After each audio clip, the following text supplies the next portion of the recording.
Magandang umaga po mga bossing. Ayun, may Lancer po tayo dyan. No? Ngayong araw po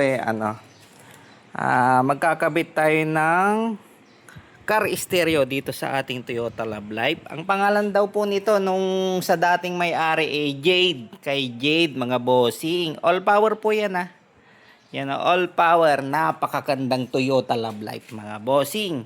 Ito po yung ikakabit natin. Brand new na Pioneer mga bossing. Ayan Pioneer stereo compatible na sa Android. Ito. Yun, bubuksan natin.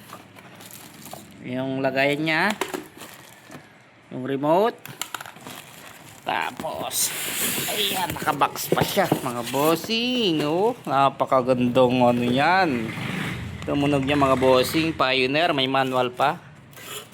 Ayan bagong-bago yan, hindi pa ikakabit mga bossing. Yan po yung ikakabit natin dyan. Pioneer mga bossing. Hindi lang tulasada lang dito po natin ikakabit yan mga bossing. Ayan, pinaklas na natin kasi yung dating stereo nito ay yung stock pa mga bossing. Yung cassette tape nung araw. Ayan Toyota pa Toyota. Yung cassette tape nung araw, wala na, di na kasi nailaw to. Sira na rin. Kaya papalitan na natin ng napakagandang stereo niyan. Lalagabog na yan mamaya mga bossing. Yun lang po. Maraming salamat po.